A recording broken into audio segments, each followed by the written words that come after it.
Hi everyone, welcome back. Today we're doing count common words with one occurrence. So we're given two string arrays, words 1 and words 2, and we have to return the number of strings that appears exactly once in each of the two arrays. So for example, in the first test case, we have words 1 equals to Leetcode is amazing as is. Word 2 is amazing, Leetcode is. So in this case, in this case, for words 1, there are 4 words that appears exactly once. Leetcode, amazing, as. Actually, I'll take it back. There's only 3. And in this case, for words 2, they have 3. So amazing, Leetcode is. So words 1 have Leetcode, amazing, as. So in this case, only Leetcode are unique among word 1 and word 2 as the only word in either list, and the same goes for amazing as well. In this case, we return 2, so because there are 2 common distinct words in either of them. So that's pretty much it. For the second example, we have B, BB, BBB, A, and A.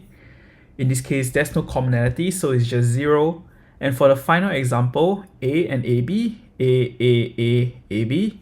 In this case, it's only AB because A's are not unique, so they're excluded as a potential choice. In words 1, we have A and AB, but because word 2 doesn't have A as a unique word that appears exactly once, so the only output would be AB in this case. So for both words 1 and words 2, they range from length 1 to 1000, and every single word in either list will range from 1 to 30 characters. And finally, to make things easier, both words in either list consist of only lowercase English characters. So one approach that we can do is to use a dictionary for each words. So let's say words 1 dick. Let's call these words 1 count. So this will be a dictionary of string to integer. And over here, this will keep track of a string along with the count that is in the words. And we will do the same for words 2. And the idea is, after we have populated this dictionary, which we will by iterating all strings in word 1 and word 2, we will proceed to iterate and add all of these elements into an intermediate set. So let's call these words 1 set. And this set will consist of only strings that appears exactly once. So we will have one for words 2 as well. And once we're done, we can just check which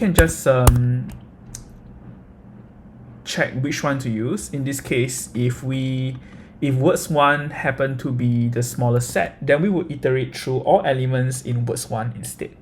And we will check if each of these words in word 1 exists in words 2. And if it does, then we will increment the count. So we'll have a count words, and we will increment this count if any of these words in the smaller set happens to appear in the larger set. And that's pretty much the approach. So once again, I'll be testing this out. In this case, I'll be coding out this time and we'll be tracing it from there. So first, define count words. This will be equals to 0. And the next thing is to define the empty dictionaries to keep track of the count of words in each words list. So dictionary of string to integer, empty for now. Words 2 count, dictionary, integer, empty over here. For a word in words 1, what we will do is we will set and increment this current word to be equals to words 1 count, get word plus 1.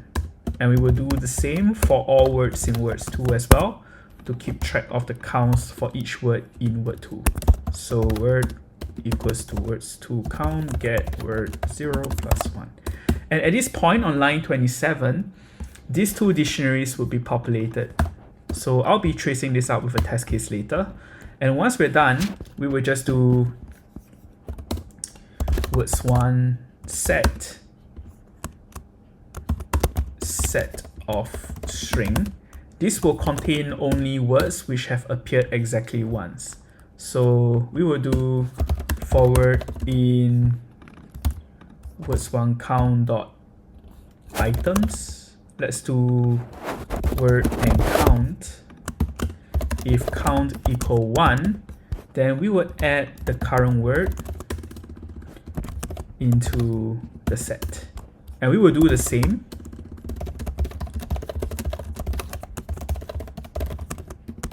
for word 2 as well. So if count is equals to 1, we'll do words 2 set. Yeah, let's define that here as well.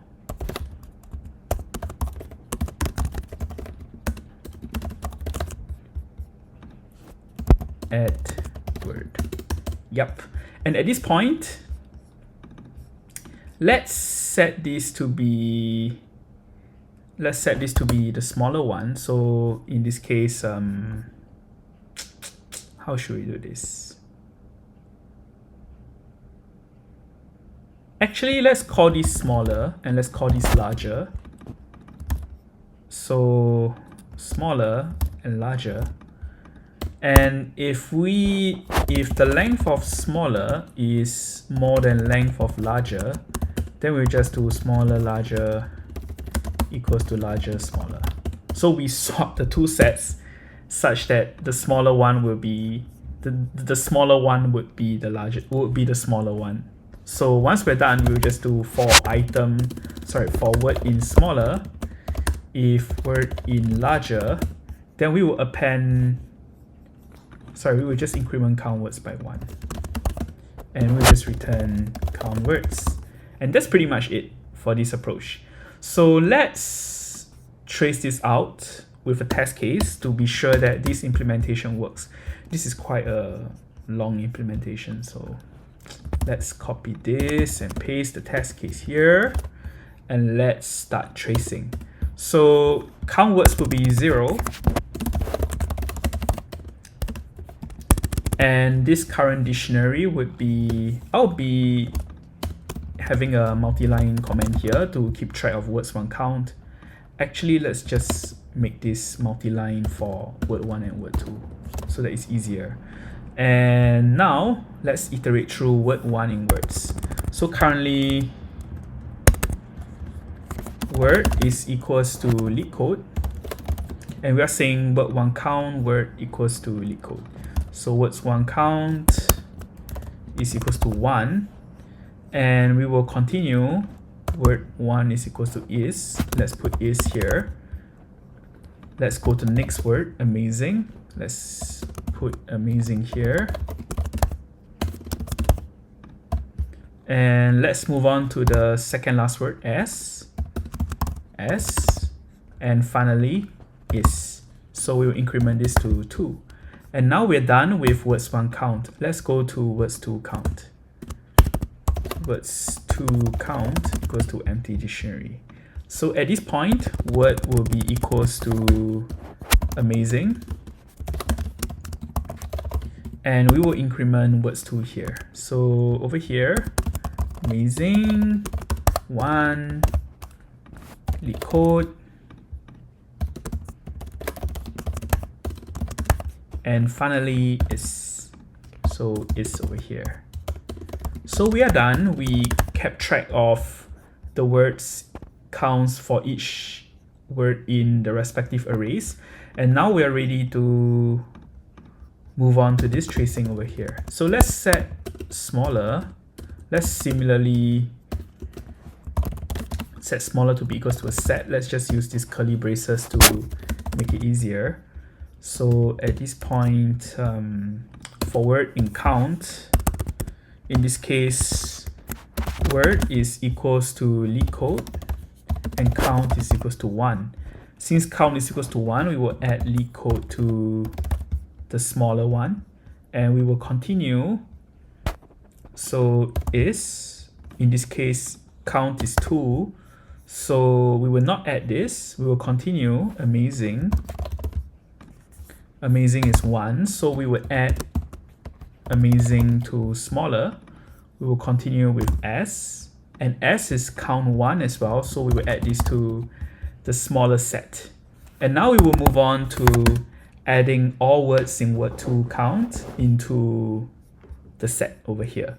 So word equals to amazing. Count is equals to 1. So we will add amazing here because the count is indeed 1. Continue with Leetcode. Similarly, in this case, Leetcode is also of count 1.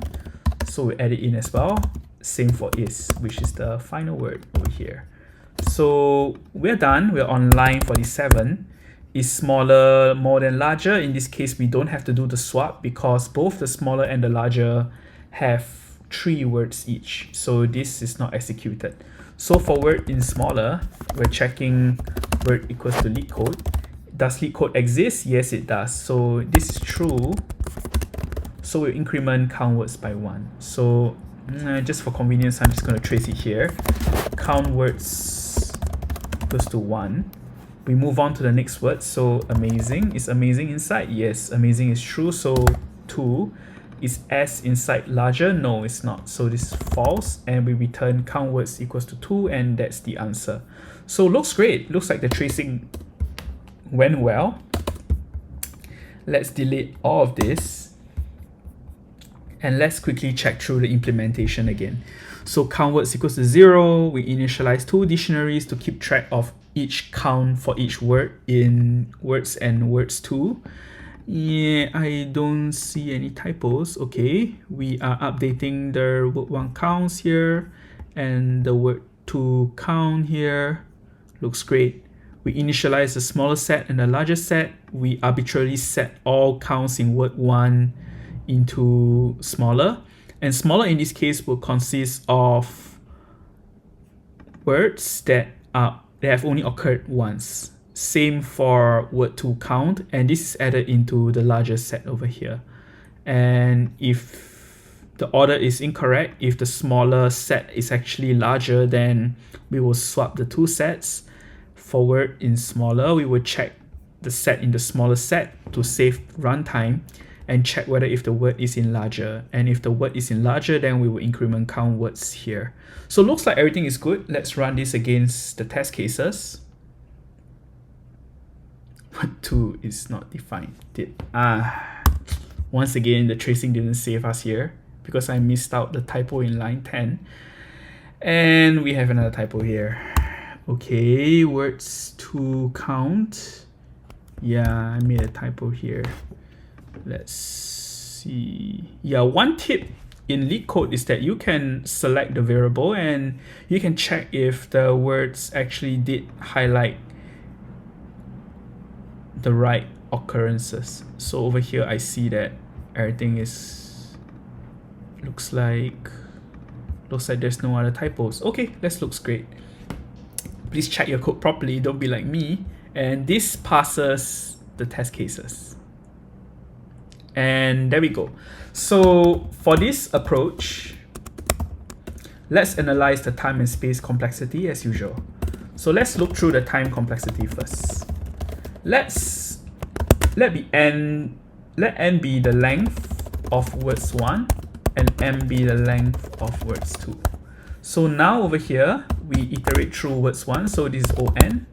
If words 1 increase linearly, then let's say 100 words, then we will do this 100 times. Same for here on line 19. And similarly, in this case, we are iterating through the counts in the dictionary again. In the worst case scenario, if your words 1 count happen to, actually if words 1 and words 2 happen to have only distinct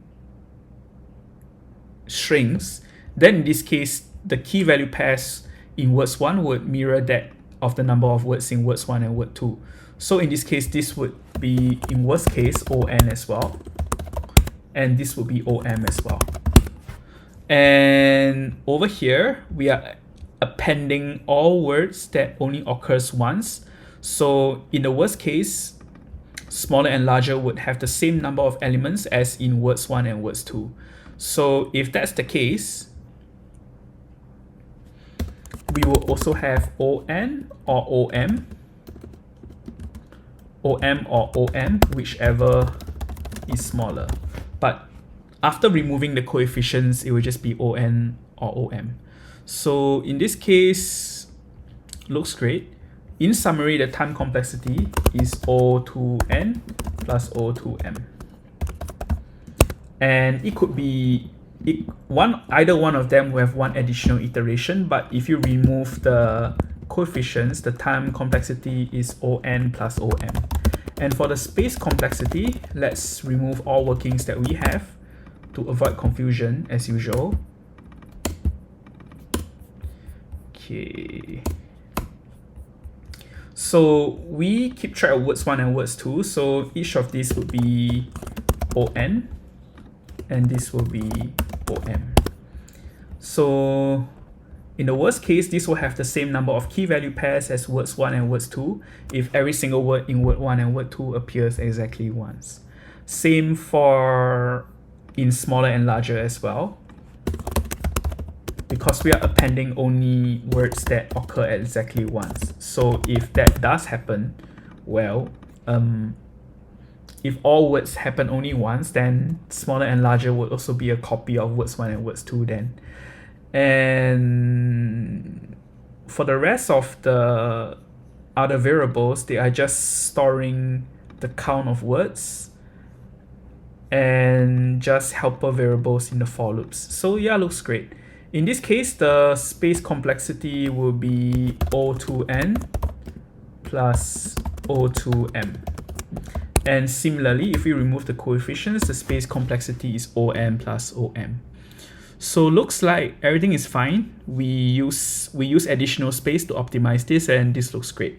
So that's pretty much it for this question. If you find this useful, please give us a like and subscribe, and we will see you in the next video.